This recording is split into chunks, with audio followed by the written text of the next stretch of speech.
Students, हमारा आज का टॉपिक जो है वो है charge on electron by Millikan's method. हम इसमें एक एक्सपेरिमेंट को डील करेंगे जो कि मिलीकन्स ने डिवाइस किया था और हम यहाँ पर ड्रॉपलेट के ऊपर चार्ज जो है वो फाइंड करेंगे।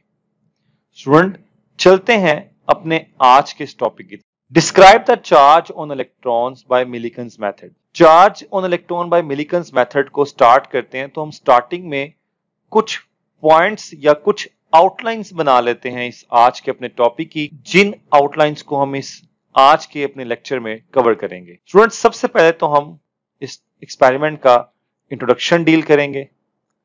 इसके साथ साथ हम इसकी कंस्ट्रक्शन और वर्किंग को भी देखेंगे। फिर हम कैलकुलेट करेंगे चार्ज ऑन ड्रॉपलेट।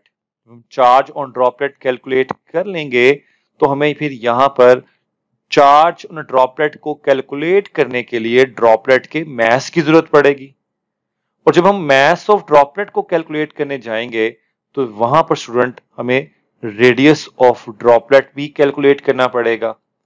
और इसके साथ साथ फिर स्टूडेंट हम इस पूरे टॉपिक को कंक्लूड करेंगे कि हमने इसमें क्या रिजल्ट निकाला कि किसी भी बॉडी पर चार्ज कितनी वैल्यू को अटेन करता है। इंट्रोडक्शन में स्टूडेंट्स ये कहा जाता है कि 1909 में R.A. मिलीकन्स एक साइंटिस्ट था जिसने एक टेक्निक डिवाइस की जो रिजल्ट करता है, हमें देता है, प्रोवाइड करता है accurate measurements of charge on electron.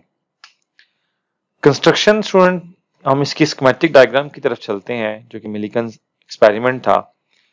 इस एक्सपेरिमेंट में, इस डायग्राम में आप यहाँ पे देख सकते हैं कि हमारे पास 2 पैरेलल प्लेट्स हैं। जो अपर प्लेट है इसमें एक होल क्रिएट किया जाता है और इन प्लेट्स के दरमियान सेपरेशन जो है वो D रखी गई है। अप्लाइड वोल्टेज है, हमने वोल्टेज अप्लाई किया है इन प्लेट्स के क्रॉस, जिसकी वजह से यहाँ पे एक इलेक्ट्रिक फील्ड एस्टैब्लिश हो जाती है प्लेट्स के दरमियान। इस इलेक्ट्रिक फील्ड की मैग्नीट्यूड कैलकुलेट करनी हो तो हम यहाँ पर पोटेंशियल ग्रेडियंट की टर्म में फॉर्मूला यूज करते हैं E is equal to V/D। Atomiser है जो कि ऑयल ड्रॉपलेट्स को स्प्रे करने के तौर पर इस्तेमाल किया जाता है।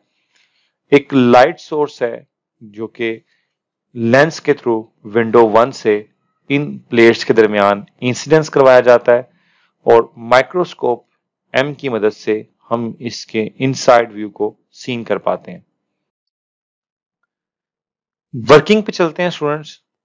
जो ऑयल ड्रॉपलेट्स है वो चार्ज हासिल करते हैं फ्रिक्शन की वजह से between wall of atomiser and oil droplets. ये ऑयल ड्रॉपलेट्स जो होते हैं वो काफी स्मॉल साइज के होते हैं और कुछ ड्रॉपलेट्स इसमें से पास कर जाते हैं उस होल में से जो अपर प्लेट में हमने किया हुआ है। अब स्टूडेंट, चार्ज ऑन ड्रॉपलेट अगर कैलकुलेट करना हो तो हम यहां पर देखते हैं कि कोई भी गिवन पोटेंशियल के ऊपर, किसी भी एक पर्टिकुलर पोटेंशियल के ऊपर जो ग्रेविटेशनल फोर्स है ड्रॉपलेट पर डाउनवर्ड एक्ट कर रही होती है वो इक्वल हो जाती है इलेक्ट्रिक फोर्स के। इस सूरत में हम Fe is equal to Fg write करते हैं। Fe इलेक्ट्रिक फोर्स QE है और Fg ग्रेविटेशनल फोर्स जो कि mg के इक्वल है। यहां से Q का आंसर mg/E आ जाता है। अब जैसा कि पीछे हम बता कर आए थे कि E जो है वो इलेक्ट्रिक फील्ड इंटेंसिटी है जिसकी वैल्यू V/D है। इस सूरत में जो चार्ज है वो Q is equal to mg/V/D आ गया और finally Q is equal to mg/D/V। अब स्टूडेंट, इसमें प्रॉब्लम यह है कि यहाँ पे मास भी हमें नहीं पता ड्रॉपलेट का मास क्या है। ड्रॉपलेट के मास को कैलकुलेट किया जा सकता है, उससे पहले हम इसको इक्वेशन नंबर A का नाम देते हैं।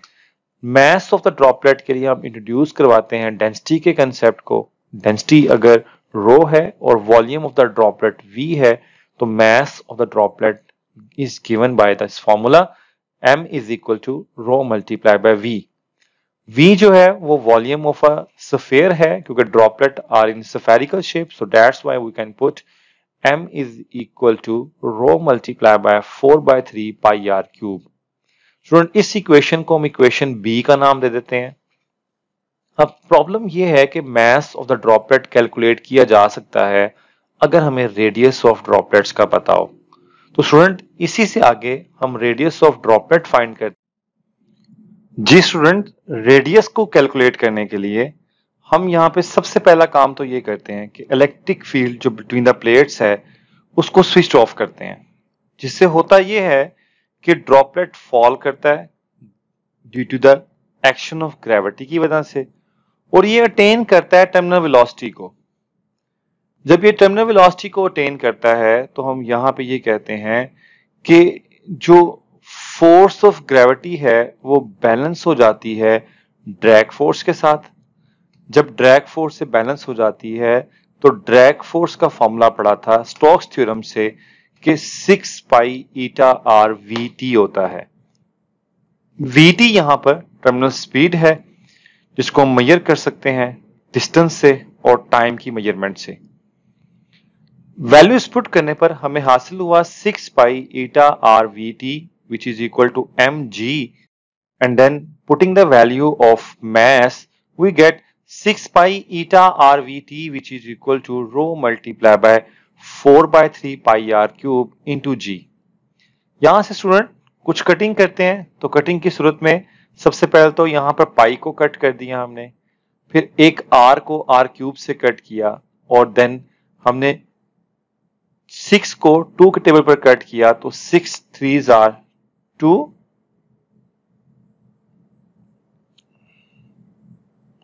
6 2s are 3, and the next one is 3 multiplied by 3 9 हो गया। 9 eta vt over 2 rho g is equal to r square. So we get r is equal to 9 eta vt over 2 rho g. इसको हम equation number C कहते हैं। और finally हम यहाँ पे ये कहते हैं कि हमें इक्वेशन सी से r जो है वो 9 eta vt over 2 rho g है। यहाँ पे eta विस्कोसिटी है, vt टर्मिनल स्पीड है जो हम फाइंड कर सकते हैं टाइम नोट करते हुए कि कितना वो डिस्टेंस फॉल करता है। रो जो है वो डेंसिटी है और g जो है वो ग्रेविटेशनल कांस्टेंट क्या है। इसी तरह से m जो है वो rho multiply by 4/3 pi r cube आ जाता है। जब ये वैल्यू पुट करते हैं r की वैल्यू मास में, तो मास हासिल होता है, और मास को इस इक्वेशन नंबर 1 में a में पुट करते हैं तो हमें चार्ज ऑन द ड्रॉपलेट हासिल हो जाता है। स्टूडेंट कंक्लूजन्स पे चलते हैं। लास्ट पॉइंट हमारा आज के इस टॉपिक का, मिलिकन्स ने चार्ज ड्रॉपलेट फाइंड किया बहुत सारे ड्रॉपलेट का, और ये कंक्लूजन निकाला कि हर ड्रॉपलेट पे जो चार्ज है वो इंटीग्रल मल्टीपल है उस मिनिमम वैल्यू ऑफ चार्ज का जो कि 1.6 10 - 19 कूलम होता है। तो हमने यहां से कंक्लूड ये किया कि किसी भी ऑब्जेक्ट पर, किसी भी ड्रॉपलेट पर जो कम से कम चार्ज होता है वो चार्ज ऑफ इलेक्ट्रॉन होता है।